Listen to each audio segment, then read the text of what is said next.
हम लोग जर्मनी के सुदूर उत्तर में हैं जहां हवा तेज है और बहुत सी पवनचक्कियां लगाई गई हैं। Oh my god. Hey. Hey team, कैसे हैं आप? आपसे मिलकर अच्छा लगा। ये तो विशाल टरबाइन है। That's a huge turbine. ये टीम लॉटेनबर्ग है। टरबाइन को अलग करने की प्रक्रिया सही ढंग से पूरी हो जाए, इसका जिम्मा टीम पर है। यूरोप की सबसे बड़ी टरबाइन निर्माता कंपनी वेस्टास की टरबाइनें सिर्फ 13 साल पुरानी है और उनकी क्षमता 3 मेगावाट है। लेकिन उन्हें हटाना पड़ेगा क्योंकि समुद्र में स्थित विंड फार्मों की ऊर्जा जर्मनी तक पहुंचाने के लिए ठीक यहाँ पर एक विशाल ट्रांसफार्मर स्टेशन बनाया जाएगा। इतनी विशाल टरबाइन को पुर्जा अलग करने में सबसे बड़ी चुनौती क्या होती है? टरबाइन के हिस्से निकालने से कुछ दिन पहले हम हवा के पूर्वानुमान देखकर तय करते हैं कि ये सही समय है। ये गैप है, विंड गैप, मतलब जब हवा की गति कम रहती है। अगर हवा की गति 35 किलोमीटर प्रति घंटा से ज्यादा हो तो टरबाइन को अलग करना असंभव हो जाता है, यानी सारे ऑपरेशन का रुक जाना। लेकिन टीम और उनकी टीम के सामने सिर्फ यही चुनौती नहीं है। उसे दुरुस्त कर फिर से बेचने की सोचने से पहले टीम और उनके साथियों को तमाम पुर्जों को चेक करना पड़ता है और असेंबली की तैयारी करनी पड़ती है। कल्पना कीजिए यहाँ आपके पास सारी मशीनरी है, लोग हैं, लेकिन टरबाइन में लगे बोल्ट ढीले ही नहीं हो पाते। इसके चलते बहुत ज्यादा देर हो सकती है। जैसे कल ही टीम को एक अलग टरबाइन नीचे से काटनी पड़ी क्योंकि उसके नट निकल ही नहीं रहे थे। मतलब तैयारियां बड़ी सावधानी से करनी पड़ती हैं, जिसकी शुरुआत टरबाइन के सबसे ऊपरी हिस्से पर काम कर रहे टेक्नीशियनों से होती है। ओके, हम कितना ऊपर जा रहे हैं? 94 मीटर। ओके, मैं बता सकता हूं कि एक छोटी सी जगह है। हम लोग टरबाइन के बीचों बीच जा रहे हैं नेसल में, जहां टरबाइन के सबसे जरूरी हिस्से होते हैं। गियरबॉक्स जो ब्लेड के घूमने की रफ्तार को बढ़ाता है और पीछे जनरेटर होता है। ब्लेड घूमते हैं तो बिजली का करंट पैदा करते हैं। हर चीज तार और नट बोल्ट से कसी हुई रहती है। टीम और उनकी टीम को ध्यान से एक एक करके सबको अलग करना होता है। जितनी भी तारें आपको यहाँ दिख रही हैं उन सबको अलग करके सही ढंग से स्टोर किया जाएगा ताकि टरबाइन को फिर से जोड़ना पड़े तो कोई दिक्कत ना हो। नजारा अद्भुत है। जब आप वहां पर होते हैं तो हवा पर निर्भर करता है कि आपको टरबाइन थोड़ी सी झुकी महसूस होगी, ज्यादा तो नहीं लेकिन थोड़ी सी। तैयारी के बाद बड़े उपकरण निकालने का समय है। पहले ब्लेड उतारे जाते हैं। हर एक का वजन है 12 टन। 12 छोटी कारों जितना। बैलेंस रख पाना कितना मुश्किल है। हम ये डबल चेक करते हैं कि हमें मिली ड्राइंग सही है या नहीं। इसके लिए हम ब्लेड के अंदर चेक करेंगे कि हर चीज अपनी जगह पर है, कुछ इधर उधर खिसकी या टूटी तो नहीं है। तो तैयारी सबसे महत्वपूर्ण चीज है।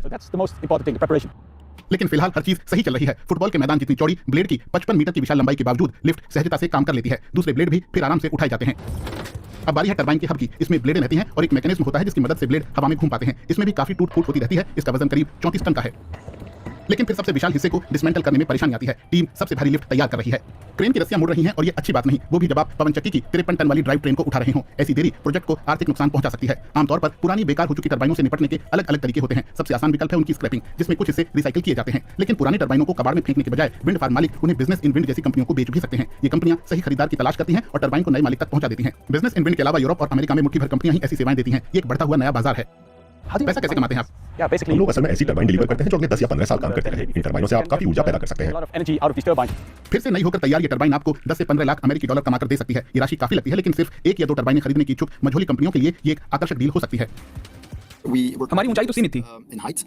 पीटर फेरक्रूसन जिस रियल एस्टेट कंपनी के लिए काम करते हैं उसने पिछले साल ही सेकंड हैंड टरबाइन खरीदी। सबसे पहले हमने नई टरबाइन की तलाश की। वही सही तरीका भी है, लेकिन मेरे ख्याल से ये जल्द ही साफ हो गया कि छोटी टरबाइन के मुकाबले नई टरबाइन काफी महंगी पड़ेगी। उसे साइड पर भी लगाना पड़ेगा और मुनाफा भी नहीं होगा।